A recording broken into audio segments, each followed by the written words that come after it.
ಆರ್ಡಿನೆನ್ಸನ್ನು ಮಾನ್ಯ ಗೌರವಾನ್ವಿತ ರಾಜ್ಯಪಾಲರು ಕೆಲವು ತಮ್ಮ ಆಕ್ಷೇಪಗಳನ್ನು ಅನಿಸಿಕೆಗಳನ್ನು ವ್ಯಕ್ತ ಮಾಡಿ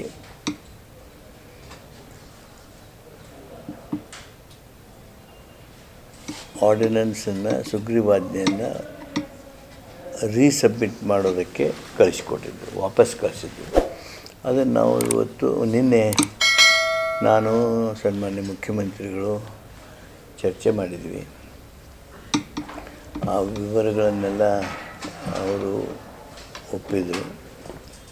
ಈಗ ಮತ್ತೆ ನಿನ್ನೆ ಸಾಯಂಕಾಲ ಆ ಸುಗ್ರೀವಾಜ್ಞೆಯನ್ನು ನಮ್ಮ ಕ್ಲಾರಿಫಿಕೇಷನ್ಸ್ ಏನದಾವು, ನಮ್ಮ ನಿಲುವೇನೈತಿ ಅವುಗಳನ್ನು ವ್ಯಕ್ತ ಮಾಡಿ 5 ಅಂಶಗಳ ನಮ್ಮ ಸುದೀರ್ಘವಾಗಿರ್ತಕ್ಕಂಥ ವಿವರಣೆಯನ್ನು ನೀಡಿ ರಾಜ್ಯಪಾಲರಿಗೆ ನಾವು ರೀಸಬ್ಮಿಟ್ ಮಾಡಿದ್ವಿ. ಕಡತವನ್ನು ಮತ್ತೆ ಮರುಮಂಡಿಸಿದ್ದೇವೆ. ಆ ರಾಜ್ಯ ಸರ್ಕಾರದ ನಿಲುವನ್ನು ಮತ್ತೆ ಇನ್ನೂ ಸ್ಪಷ್ಟಗೊಳಿಸಿ ಕೆಲವು ಕಡೆ ಹೆಚ್ಚಿನದಾಗಿರ್ತಕ್ಕಂಥ ಮಾಹಿತಿ ಕೊಟ್ವಿ. ಸುಪ್ರೀಂ ಕೋರ್ಟು ಹೈಕೋರ್ಟ್ನವರು ನೀಡಿರ್ತಕ್ಕಂಥ ಆ ತೀರ್ಪುಗಳ ವಿವರಗಳನ್ನು ಕೊಟ್ವಿ. ಕೆಲವು ಸಂದರ್ಭದಲ್ಲಿ ಅವ್ರಿಗೆ ಎಲ್ಲಿ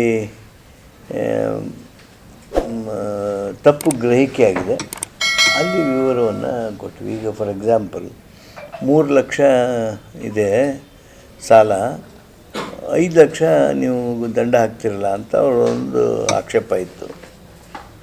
ನಾವು ಹೇಳಿದ್ವಿ ಅದು ಸಾಲ ಎಷ್ಟೈತಿ ಅದ್ರ ಸಲುವಾಗಿ ದಂಡ ಹಾಕೋದಿಲ್ಲ, ಆ ಗುನ್ನೆ ಏನು ಮಾಡ್ತಾನೆ ಆ ಗುನ್ನೆದ ಮೇಲೆ ದಂಡ ಹಾಕ್ತೀವಿ. Not on the quantum of lone but on the gravity of the criminal offence that he has committed. ಆದ್ದರಿಂದ ಅದು ತಪ್ಪು ಗ್ರಹಿಕೆಗೆ ಕಾರಣ ಇಲ್ಲ ಅಂತೇಳಿ ವಿವರಣೆಯನ್ನು ಕೊಟ್ಟಿದ್ದೇವೆ. ಅದರ ಜೊತೆಗೆ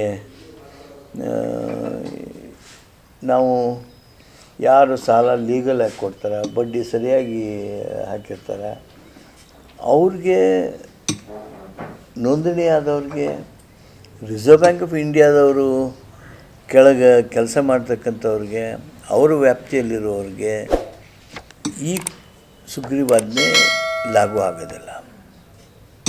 ಈ ಸುಗ್ರೀವಾಜ್ಞೆ ಖಾಸಗಿ ಲೇವಾದೇವಿದಾರರು,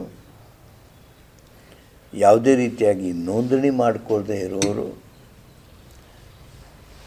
ಯಾವುದೇ ರೀತಿಯಾಗಿ ಕಾನೂನಾತ್ಮಕವಾಗಿ ಏನು ಪರವಾನಗಿಗಳನ್ನು ತೆಗೆದುಕೊಳ್ಬೇಕಾಗಿತ್ತೋ ಆ ಪರವಾನಗಿ ತೆಗೆದುಕೊಳ್ಳದೆ ಇರೋರು, ಯಾರು ಕಾನೂನು ಬಾಹಿರವಾಗಿ ಒತ್ತಿ ಇಟ್ಕೊಳ್ತಕ್ಕಂಥದ್ದನ್ನು ಏನು ಮಾಡ್ತಾರೆ ಅಂಥ ಸಾಲ ಕೊಡೋರು, ಮತ್ತು ಇಂಥದ್ದೆಲ್ಲರೂ ಇಟ್ಕೊಂಡು ಏನು ಹಿಂಸೆ ಮಾಡ್ತಾಯಿರ್ತಾರಲ್ಲ ಅವರನ್ನು ಗಮನದಲ್ಲಿರಿಸಿಕೊಂಡು ಸುಗ್ರೀವಾಜ್ಞೆ ಆಗಿರೋದು.